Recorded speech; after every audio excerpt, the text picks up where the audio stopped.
ढेंकानाल पूर्वतन विधायक तथा पूर्वतन लोकसभा सांसद विचक्षण राजनैतिक महेश साहू नेतृत्व में ढेंकानाल जिला परजंग ब्लॉक विजु जनता दल पक्षर सोमवार दिन संध्या प्राय 6 घटिका समय अंचल सर्वपुरातन शैवपीठ कुआलू अष्टसौ मंदिर में ओडिशार पूर्वतन मुख्यमंत्री बीजेडी दलर सुप्रीमो तथा विरोधी दल नेता श्रीयुक्त नवीन पट्टनायक आशु आरोग्य कामना पूजार्चना सह समूह दीपदान करथिले।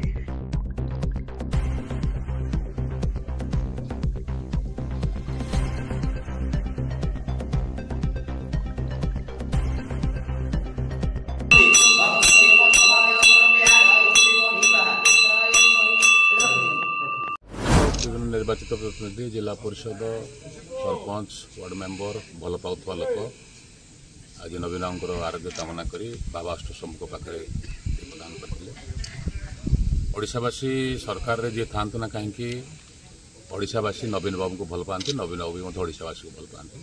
से गतकाल अस्त्रोपचार भगवान का आशीर्वाद रे बाबा अष्टशंभु सर्वोपरि जगन्नाथ आशीर्वाद अस्त्रोपचार सफल होती एवं खूब शीघ्र से फेरवे एवं रथयात्रा ठार आरंभ कर विभिन्न कार्यक्रम योगदान करेंगे। ओडिशावासी भल पाइबा नहीं आज अपेक्षार अच्छा लोक मैंने प्रत्यक्ष परोक्ष भाव में भी मत से सेवा जाहिर कर निकट में परजंग ब्लॉक समस्त कर्मकर्ता मैंने युव छात्र महिला समस्ते आसी बाबा अष्टशंभु प्रार्थना कर तुरंत भल ही आसतु एवं ओडिशावासी पुनर्बार 4.5 कोटी जनमानस नेता जी अच्छा सेवा करूँ यही कामना करने।